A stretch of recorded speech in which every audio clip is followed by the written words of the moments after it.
ان شاء الله هنتكلم ازاي تتعامل مع الكور العاليه اللي هي في ظهرك كلها لو انت سيرد باك او باك رايت او باك ليفت. يلا بينا يا شباب. اتكلم في الاول في الغلطات، الناس اللي بترجع غلط. اول حاجه الكور اللي لما بتتلعب جامد في ظهري الاقي ناس بترجع بظهرها، في بيعمل الكوره هي في ظهره فمستحيل يرجع حتى لو رجع بسرعه. تاني غلطه ان انا ارجع ومدي ظهري للكوره، ارجع بسرعه وباصص ورايا. بص، حتى لو انا راجع بسرعه انت كده كده اصلا مش مقدر الكوره صح، ان انت جاري بوشك وباصص وراك انت كده مقدر الكوره غلط. اللي بيقدر الكوره هي العينين، يبقى لازم وانا بجري لازم لا بجري بظهري مدي ظهري للكوره وابص ورايا ولا ارجع كده. ده كده غلط، حتى لو راجع بسرعه هتلاقي نفسك بطيء برضه. بصوا يا شباب، اول حاجه هتكلم ازاي ترجع صح.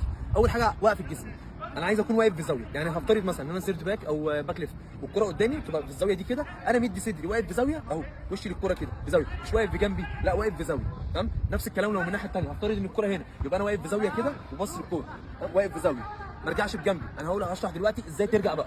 وانا راجع ما ارجعش كده، كده غلط. بص بقى على الاداء الصح، ركز معايا على خطوات رجلي هتبقى سريعه ازاي. وانا راجع بزاويه اهو، راجع بص ورايا. كويس ماشي.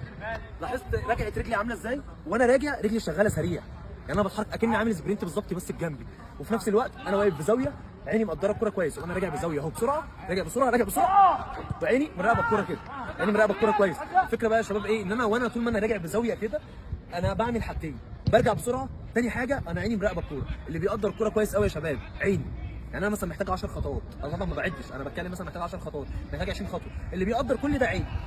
تمام؟ راجع بزاويه وكل ده انا شايف عين. انا قلت لك الغلطه في دي ايه؟ انت برضه باص بعينك، بس دي بترجع بطيء، حتى لو راجع هتلاقي نفسك راجع بطيء حتى لو باقصى حاجه عندك. ولو انت راجع بظهرك انت كده ايه؟ هيبقى صعب تبص على الكوره وهيبقى تقديرك للكوره وحش، لان اللي بيقدر الكوره هو العين. يبقى هي الفكره في الراجعه الصح دي انك بترجع بسرعه. تاني حاجه بتبص بعينك، وهي السبب الرئيسي انك تقدر الكوره كويس قوي، ان انت تكون باصص بترجع وفي نفس الوقت تبص على الكوره، هتلاقي نفسك بتقدر بقى، هتحتاج 10 خطوات 5 خطوات، هتلاقي نفسك انت عدلت نفسك، الكوره اول ما تجيبها تطلع تركب. بس اهم حاجه ان انت بتكون في نفس الوقت راجع وباصص في نفس الوقت، ما بترجعش بس او ما بتبصش بس. نقطه مهمه قوي عايز اتكلم فيها، الكلام ده يا شباب للكور العاليه اللي في ظهري بس.